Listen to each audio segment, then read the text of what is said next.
एक समय की बात है। एक छोटे से गांव में एक पति और पत्नी रहते थे, सम्मन और नेकी। दोनों ने निर्धनता के काले बादलों के बीच एक अनमोल खजाना पाया था, जो था कबीर परमेश्वर जी का ज्ञान। परमेश्वर कबीर जी के ज्ञान से परिचित होकर सम्मन और नेकी उनके शिष्य बन चुके थे। उनका एक 10-12 वर्ष का लड़का भी था, जिसका नाम शिव था, परंतु सब उसे प्यार से सेऊ कहा करते थे। जहां भी सम्मन और नेकी चूड़ियां पहनाने जाते, वहां कबीर साहब जी की महानता का जादू बिखेर देते। हमारे गुरुजी कितने सक्षम हैं, ये शब्द उनके होठों से झरते जैसे दिव्यता की गूंज हो। आप जानते हैं, हमारे गुरुदेव सर्वशक्तिमान हैं। उन्होंने राजा सिकंदर लोदी का जलन का रोग ठीक कर दिया था। और राजा सिकंदर लोदी ने जो गाय काट दी थी, उसे भी उन्होंने जीवित कर दिया था। वो सबके दुख दूर करके सबको सुख प्रदान करते हैं। सब औरतें सुनती तो थी, लेकिन मन में दोष रखती थी कि इन गरीब आदमियों को इनके गुरु ने बहका रखा है। ऐसा कभी हो सकता है? अगर इनका गुरु इतना शक्तिशाली है, तो क्यों नहीं इनकी निर्धनता दूर कर देते? दिल्ली का सुल्तान सिकंदर लोधी भी कबीर साहिब जी का शिष्य था। सिकंदर लोधी के पीर शेख तकी ने कबीर साहिब को एक मृत लड़के को पुनर्जीवित करने की चुनौती दी थी। कबीर साहिब ने उस मृत लड़के को पुनर्जीवित कर दिया था। यह चमत्कार देखकर सभी लोगों ने कहा कि कबीर साहिब जी ने तो कमाल कर दिया। इसलिए कबीर साहिब जी ने उस लड़के का नाम कमाल रख दिया था और उसे अपने पुत्र के रूप में अपने साथ रख लिया था। कबीर साहिब जी के साथ काफी समय रहने के बाद भी कमाल के मन में इतना अभिमान था कि उसे लगता था कि परमात्मा कबीर साहिब जी की जितनी सेवा मैं करता हूं, उतनी कोई नहीं कर सकता। कबीर साहिब जी तो जानी जान थे। उन्हें इसकी खबर थी कि अभिमान जीव का सबसे बड़ा शत्रु होता है।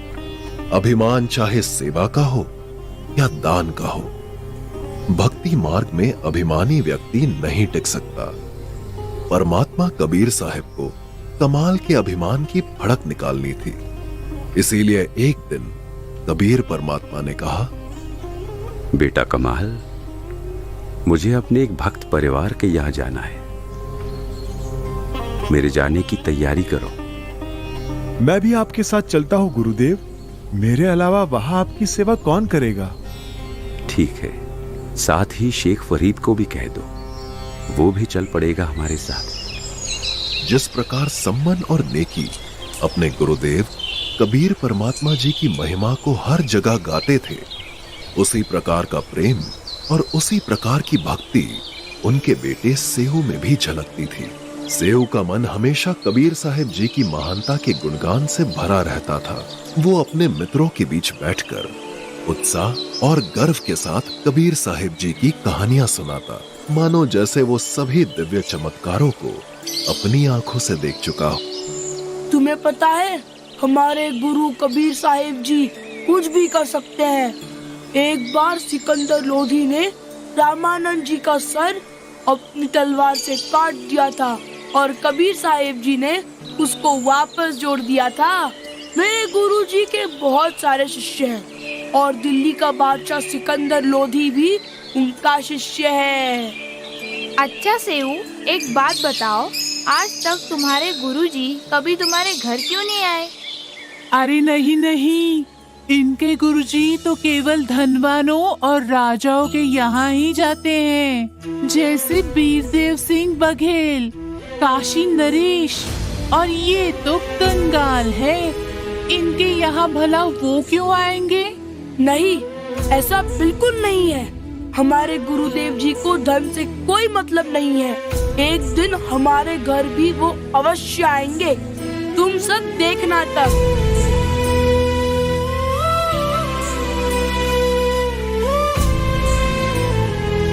क्या हुआ बेटा सेऊ, इतने उदास क्यों हो आज? माँ, गुरुदेव हमारे घर क्यों नहीं आते? बेटा, गुरुदेव तो हमेशा हमारे साथ ही रहते हैं। वो अपने बच्चों से पल भर भी दूर नहीं होते। और गुरुदेव के लाखों शिष्य है बेटा, ऐसे भला वो किस किस के घर जाएंगे? आपकी सारी बात सही है माँ, लेकिन मेरे मित्र मुझे चिढ़ाते हैं कि तुम्हारे गुरुजी तो सिर्फ राजाओं के घर जाते हैं। तुम कंगाल हो इसलिए तुम्हारे घर नहीं आते।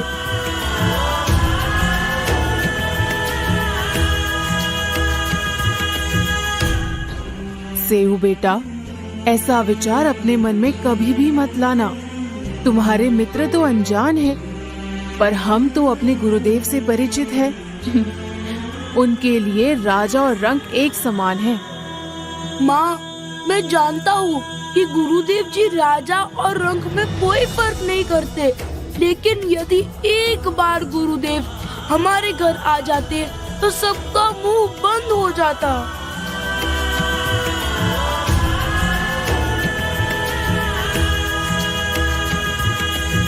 बेटा, हमने जगत की तरफ नहीं देखना है। जगत तो ना जाने क्या क्या कहेगा।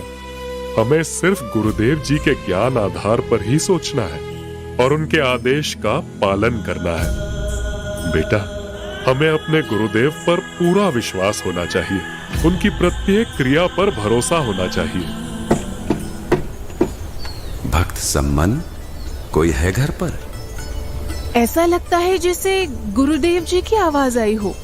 हम गुरुदेव जी की चर्चा कर रहे थे, इसीलिए हमारे कानों में उनकी आवाज का आभास हो रहा है।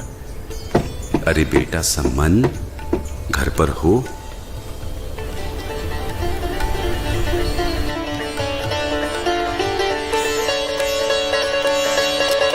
जैसे ही सेऊ ने अपने गुरुदेव की छवि को अपने दरवाजे पर देखा तो उसकी खुशी का कोई ठिकाना नहीं रहा।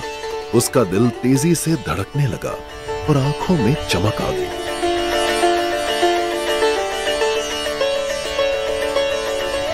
उसने सोचा, क्या ये सच है? या मेरे प्रिय गुरुदेव सचमुच मेरे दरवाजे पर खड़े हैं? खुशी के मारे उसके चेहरे पर एक मुस्कान खिल गई। सम्मन और नेकी इतनी भावुकता में थे कि वो अपने गुरुदेव को घर के अंदर आमंत्रित करना भी भूल गए। अरे भगत जी, गुरुदेव जी को यही खड़ा रखोगे या अंदर भी आने को कहोगे? आओ भगवान, अंदर आओ।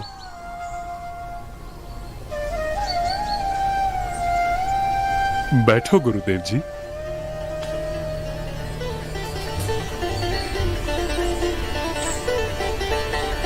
भगवान, बड़ी दया करी आपने। हे मालिक, अभी हम आपकी ही चर्चा कर रहे थे और बेटा सेऊ कह रहा था कि गुरुदेव हमारे घर कब आएंगे। आप अंतर्यामी हो प्रभु। मालिक, आपने इस बच्चे की पुकार सुन ली। आपने तुरंत हमारी इच्छा पूरी कर दी। गुरुदेव, आप जी को आने में कोई समस्या तो नहीं हुई? कैसी समस्या सम्मन? हम तो परमात्मा की चर्चा करते करते यहाँ पहुंच गए, समय का पता भी नहीं चला। जी गुरुदेव, आप जी थक गए होंगे, आराम कर लीजिए। और भोजन का बताइए गुरुदेव। हाँ बेटा, पैदल चल कर आए हैं, बहुत थक गए हैं और भूख भी लगी है। भोजन तो करेंगे। जी गुरुदेव।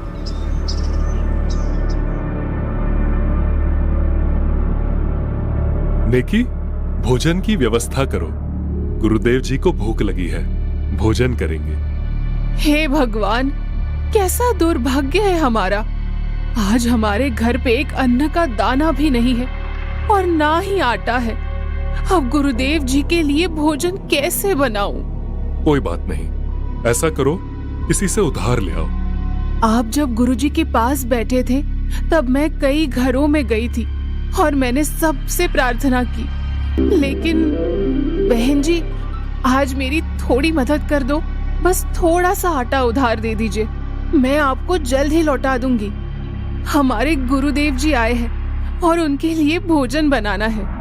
अरे तुम्हारे गुरुजी तो भगवान है ना, उन्होंने तो सिकंदर लोधी का रोग ठीक कर दिया था, कमाल कमाली को जीवित कर दिया था। तो तुम्हारे गुरुजी आटा पैदा नहीं कर सकते क्या? उन्हीं को कह दो, वो ही तुम्हारे लिए आटा बना देंगे। बहन जी, मेरी थोड़ी मदद कर दो, बस थोड़ा सा आटा उधार दे दो, मैं आपको जल्द ही लौटा दूंगी। हमारे गुरुदेव जी आए हैं और उनके लिए भोजन बनाना है।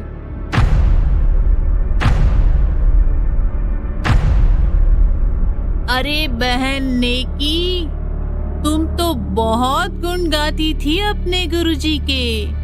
क्या तुम्हारे गुरुजी तुम्हें खाने को 2 दाने तक नहीं दे सके? हाँ, सही कहा। आज तो हम में से कोई तुम्हारी मदद नहीं करेगा।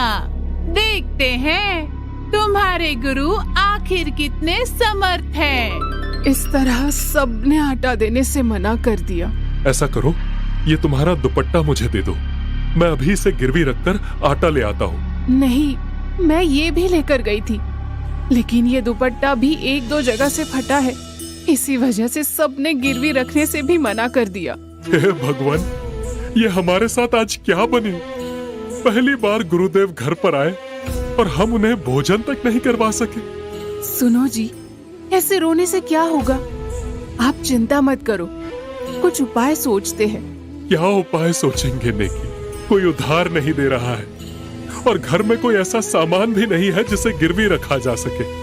कितना अभागा हूँ, आज घर भगवान आए और मैं उनको भोजन भी नहीं करवा सकता। हे परमात्मा, ऐसे पापी प्राणी को पृथ्वी पर क्यों भेजा? पिछले जन्म में मैं बहुत नीच रहा हूँगा, जो आज कंगाल हूँ। गुरुदेव जी को क्या मुंह दिखाऊंगा मैं? एक उपाय है, आप ऐसा करो, रात्रि के समय सेठ जी की दुकान से 3 सेर आटा चोरी कर लाओ। सिर्फ गुरुदेव जी और भक्तों के लिए ही लेकर आना, बाकी कुछ नहीं लाना। गुरुदेव जी को बता दीजिए कि अभी विश्राम करें, सुबह वक्त से भोजन बनाएंगे। गुरुदेव जी समझ जाएंगे। इसके अलावा अब कोई रास्ता नहीं दिखाई देता। ठीक है, मैं कह देता हूँ गुरुदेव जी को। सम्मन बाहर परमेश्वर कबीर साहिब जी के पास जाके भोजन की व्यवस्था सुबह करवाने की प्रार्थना करता है। लेकिन माँ, गुरुदेव जी ने तो बताया था कि चोरी करना महापाप है, और आपने भी यही बताया था कि चोरी करने से पाप लगता है, सारी भक्ति भी नष्ट हो जाती है। तो क्या आज हम चोरी करेंगे तो हमारी भक्ति नष्ट नहीं होगी? बेटा, तुम बिल्कुल ठीक कह रहे हो कि चोरी करना पाप है, परंतु बेटा, हम अपने लिए नहीं बल्कि संतों के लिए ये सब कर रहे हैं। बेटा, यदि गुरुदेव जी इस नगर से भूखे चले गए तो इस नगरी में फिर कभी अनाज नहीं उगेगा, इसीलिए ये करना जरूरी है। चोरी तो चोरी होती है माँ, हमारी भक्ति नष्ट हो जाएगी, हम 84 लाख योनियों में कष्ट पाएंगे। ऐसा मत करो माँ। बेटा, ये नगर के लोग अपने से बहुत चिढ़ते हैं। हमने इनको कहा था कि हमारे गुरुदेव कबीर साहिब जी है, जो स्वयं पूर्ण परमात्मा ही पृथ्वी पर आए हुए हैं। इन्होंने राजा सिकंदर लोधी का जलन का रोग समाप्त किया, दरिया में बहते मृत लड़के कमाल को जीवित किया, कब्र से निकाली शेख तकी पीर की लड़की को जिंदा किया। किंतु दुर्भाग्यवश इस बात का ये नगर वाले मजाक उड़ा रहे हैं।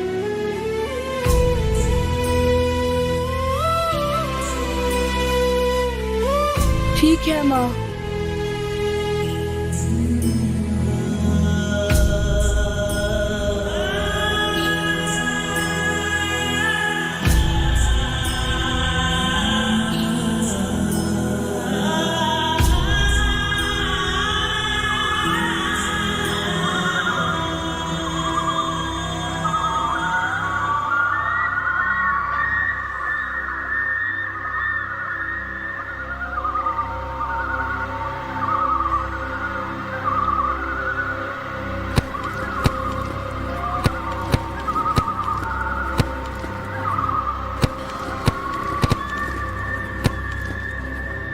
बेटा, तुम बाहर ही रुको, मैं अभी आटा लेकर आता हूँ। रुको पिताजी, सेठ जी की पहुंच राजा तक है। यदि उन्होंने आपको पकड़ लिया तो वो राजा के सामने आपको पेश करेंगे और फिर चोरी के इल्जाम में राजा आपको फांसी की सजा सुना देगा। इससे अच्छा है कि मैं चला जाता हूँ, ताकि अगर उन्होंने मुझे पकड़ भी लिया तो बालक समझकर मुझे छोड़ देंगे। नहीं बेटा, यदि तुम्हें फांसी दे दी तो हम अपने आप को कभी माफ नहीं कर पाएंगे। मैं तो बालक हूँ पिताजी। यदि राजा तक बात चली भी गई तो वो मुझे बालक समझकर माफ कर देंगे।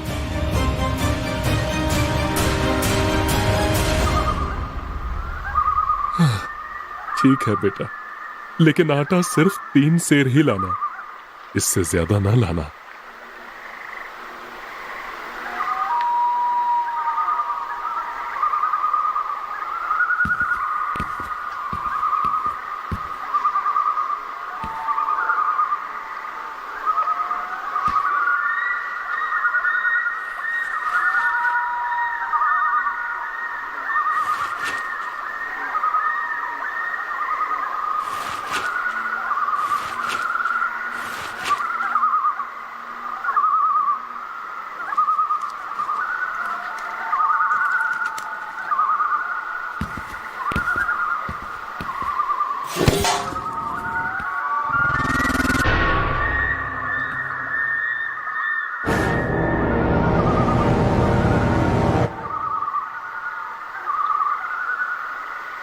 अरे ये क्या? अरे अरे चोर चोर चोर चोर!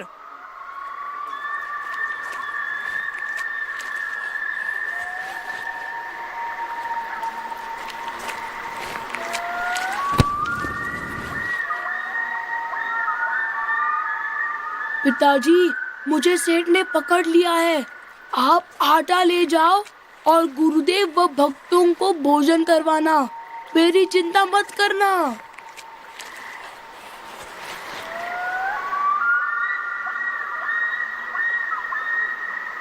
अरे तू तो सम्मान का बालक है। तुम तो अपने आप को भक्त कहते थे, तुम तो चोर निकले। सेठ जी, मैंने तो सिर्फ 3 सेर ही आटा लिया है। हमारे घर हमारे गुरुदेव जी आए हैं, उनके लिए भोजन बनाना था।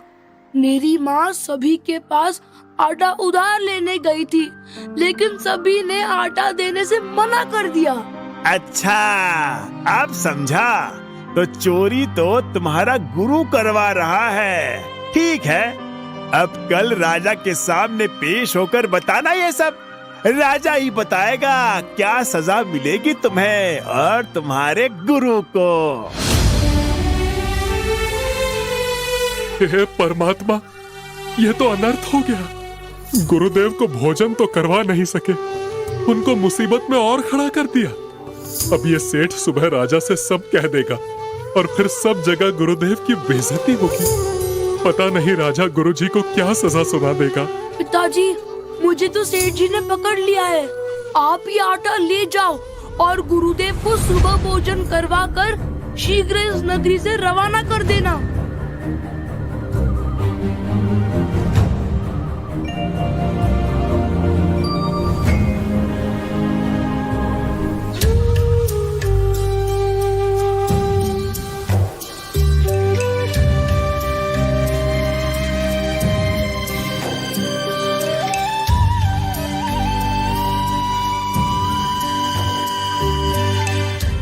ले आए आटा।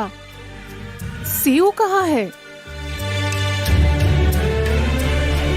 देखिए, सेव को सेठ ने पकड़ लिया है और सेठ कह रहा था कि चोरी तो तुम्हारा गुरु करवाता है। उनको कल सबक सिखाएंगे। हो सकता है कि कल गुरुदेव जी को भी पकड़कर राजा के सामने पेश करें। अब न जाने क्या होगा। भगवान, ये कैसी परीक्षा की घड़ी आ गई। सुनिए, आप ऐसा करिए, अभी आप वापस जाओ और किसी तरह लड़के का सर काट कर ले आओ, नहीं तो बात बिगड़ जाएगी। सेठ अपने ऊपर हत्या के इल्जाम के डर से किसी को कुछ नहीं बताएगा।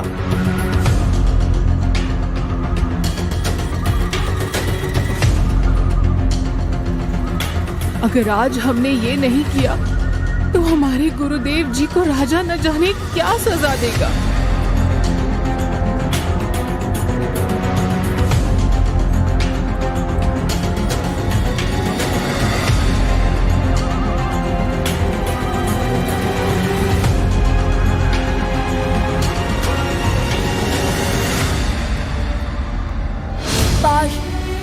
हो जाए कि पिताजी किसी तरह आके मेरा सर काट कर ले जाए। इससे सेठ जी डर जाएगा और कहीं जिक्र नहीं करेगा।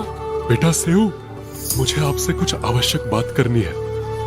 एक बार सिर्फ तो सुराख से सिर बाहर निकाल दे, फिर न जाने कब मिल पाएंगे। ये तुझे पकड़ा देंगे और पिता पुत्र को मिलने नहीं देंगे। 2 बात तेरे कान में बताऊंगा। सेठ जी, मेरे पिताजी बाहर आए हुए हैं और उन्हें मुझे कुछ जरूरी बात बतानी है। मुझे कुछ देर के लिए उनसे बात करने के लिए छोड़ दो। नहीं नहीं, तू भाग जाएगा, ऐसे कैसे छोड़ दूं? नहीं सेठ जी, नहीं भागूंगा मैं, मेरा यकीन कीजिए। ऐसा कीजिए, आप मेरे पैर में जो रस्सा बांधा है उसे थोड़ा ढीला कर दीजिए। ठीक है, कोई बात नहीं, कर देता हूँ ढीला। 3 सेर आटा ही तो लिया है, कोई बड़ी बात भी नहीं है।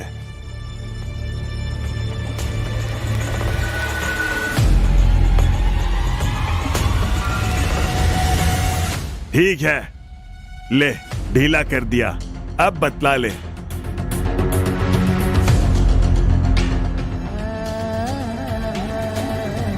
पिताजी, पहले आप मेरी बात सुनो, अभी मेरा गला काट कर ले जाओ। पिताजी, यदि आप सच में मेरे बाप हो तो अभी मेरी गर्दन काट कर ले जाओ।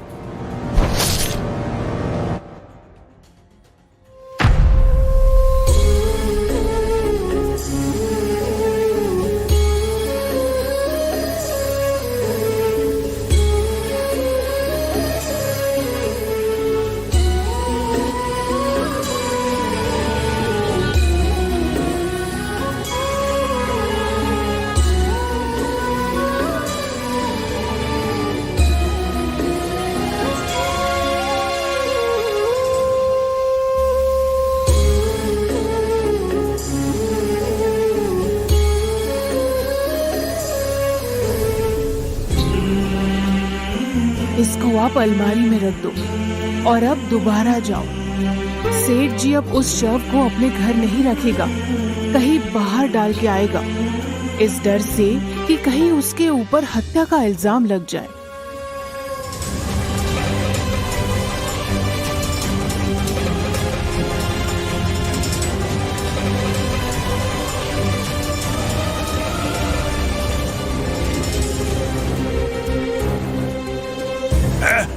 है भगवान, ये क्या हो गया? अब कहीं इसकी हत्या का इल्जाम मुझ पर ना आ जाए। मुझे जल्द से जल्द इस शव को कहीं फेंकना होगा।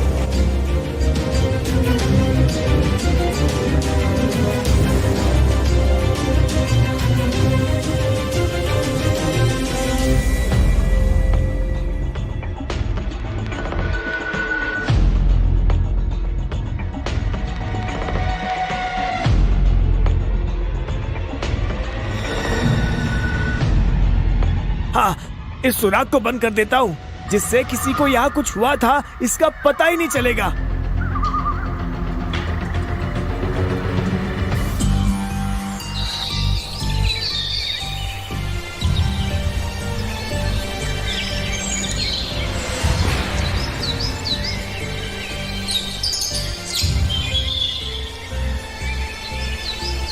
इस सुराख को तो सेठ जी ने पूरी तरह से बंद कर दिया।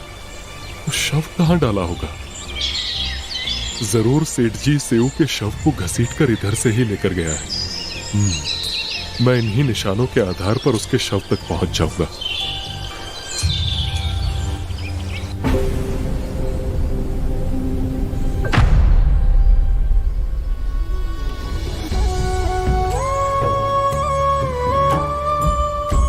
मैं तो बालक हूँ पिताजी, यदि राजा तक बात चली भी गई तो वो मुझे बालक समझकर माफ कर देंगे।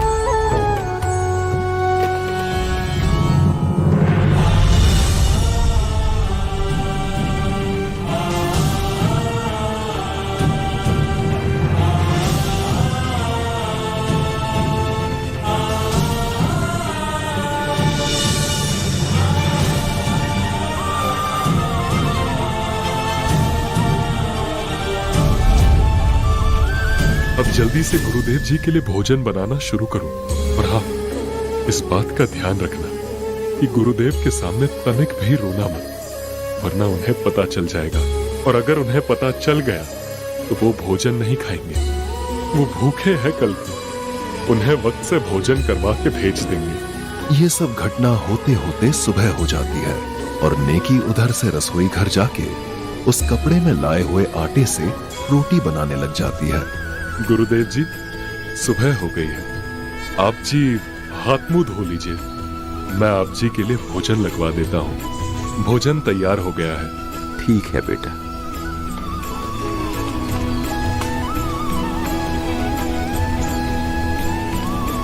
सम्मन बेटा, इस भोजन को 6 भागों में बांट लो। 3 तुम हो और 3 हम हैं। आज इकट्ठा बैठकर इस प्रेम प्रसाद को पाएंगे।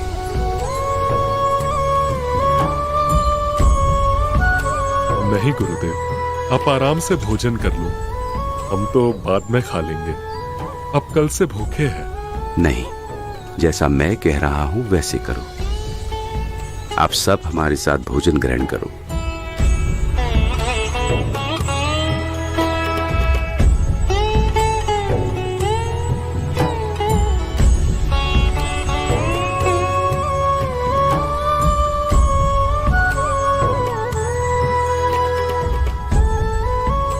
बेटा सम्मन, 5 नहीं 6 पात्रों में भोजन डालो।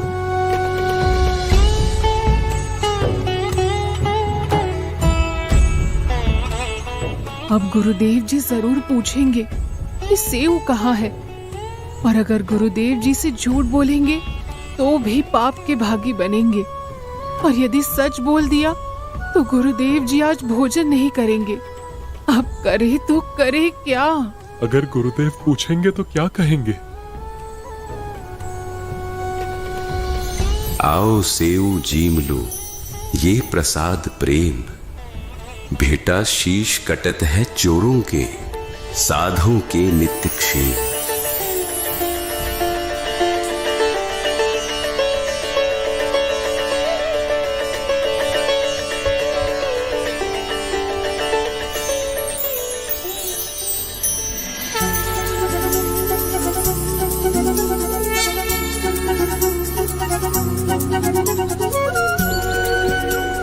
सम्मन और नेकी के लिए सेऊ को जीवित देखना किसी चमत्कार से कम नहीं था। वे दोनों बार बार सेऊ की गर्दन पर हाथ फिराकर ये यकीन करने की कोशिश कर रहे थे कि क्या वो वही सेऊ है जिसकी गर्दन तलवार से कटी हुई थी, या फिर ये कोई और है। दोनों के मन में यह सवाल उठ रहा था, ये लड़का आखिर कैसे जीवित हो गया। जब गर्दन पर किसी प्रकार का निशान नहीं मिला तो वे उठकर कमरे के अंदर गए जहां सेऊ का मृत शरीर रखा था। वहां जाकर देखा तो धड़ और गर्दन दोनों गायब थे। बस चारों तरफ केवल खून के धब्बे बचे थे। परमात्मा कबीर जी ने मन पापी के संशय और भ्रम को समाप्त करने के लिए इस प्रमाण को छोड़ा था। नेकी, सेऊ का शीश तो यहीं रखा था, कहाँ गया? हाँ, और धड़ भी यही तो था, वो भी यहाँ पर नहीं है। इसका मतलब बाहर बैठा अपना सेऊ ही है। हाँ नेकी, भगवान अंतर्यामी है और आज उन्होंने हमें हमारा पुत्र भी लौटा दिया। हे परमात्मा, आपकी लीला सचमुच अपरंपार है। आप ही अपने बच्चों को सेवा करने की शक्ति और हिम्मत देते हैं और फिर स्वयं ही वो सेवा पूरी करवा लेते हैं। हे दाता, आपकी जो महिमा और चमत्कार हमने सुने थे वो आज हमने अपनी आंखों से प्रत्यक्ष देख लिया। आपकी कृपा और करुणा का कोई अंत नहीं। हम धन्य हैं जो हमें आपकी शरण में आने का सौभाग्य प्राप्त हुआ। नेकी और सम्मन पूरे भाव से पूरी घटना का वर्णन करते हैं, जिसमें उन्होंने अपने सेवा भाव और परमात्मा के प्रति अटूट विश्वास के साथ जो बलिदान दिया उसे साझा किया। उनकी कहानी सुनकर कमाल अचंभित रह जाता है और उसके मन में गहरा पश्चाताप जाग उठता है। वो तुरंत परमात्मा के चरणों में गिरकर अपनी भूलों के लिए क्षमा मांगता है और परमात्मा की अनंत दया और शक्ति को नतमस्तक होकर स्वीकार करता है। हे दाता, मुझे अपनी सेवा का बहुत अभिमान था, लेकिन आज इन भक्तों की सेवा के प्रति इतना बड़ा बलिदान देखकर आपने मेरी आंखें खोल दी। हे गुरुदेव, मुझ नीच को क्षमा करो। इस कथा के माध्यम से हमने देखा कि पूर्ण परमात्मा कबीर साहिब जी की अनंत कृपा और महानता का अनुभव करने के लिए भक्ति और श्रद्धा का होना आवश्यक है। सम्मन और नेकी ने अपने पुत्र सेऊ की कुर्बानी देकर ये साबित कर दिया कि सच्ची भक्ति में कोई भी बलिदान व्यर्थ नहीं जाता। कबीर साहिब जी ने हमें ये सिखाया कि यदि आप पूर्ण परमात्मा की शरण में हैं, तो परमात्मा आपके लिए कुछ भी कर सकता है। भक्ति में निष्ठा और सेवा का भाव ही सच्ची सफलता का मापदंड है। इस कथा ने हमें यह भी सिखाया कि अभिमान और अहंकार सबसे बड़े शत्रु होते हैं और सच्चे भक्त वही होते हैं जो अपनी सेवा को साधारणता के साथ स्वीकारते हैं। कमाल ने इस घटना से यह सीखा कि सच्चे गुरु की भक्ति में अहंकार का कोई स्थान नहीं होता। अंततः हमें यह समझना चाहिए कि गुरु का सानिध्य और उनके प्रति भक्ति जीवन का सबसे बड़ा धन है। आइए हम सब मिलकर कबीर परमेश्वर जी के ज्ञान और शिक्षाओं को अपने जीवन में उतारे और उनके मार्ग पर चलते रहे। धन्यवाद। दर्शकों, यह 2D एनिमेशन वीडियो संत रामपाल जी महाराज के सत्संग प्रवचनों का अंश मात्र है। संपूर्ण आध्यात्मिक ज्ञान प्राप्त करने के लिए अवश्य सुनिए संत रामपाल जी महाराज के मंगल प्रवचन। संत रामपाल जी महाराज के मंगल प्रवचन सुनने के लिए आज ही प्ले स्टोर से डाउनलोड करें संत रामपाल जी महाराज ऐप और सब्सक्राइब करें हमारा YouTube चैनल संत रामपाल जी महाराज।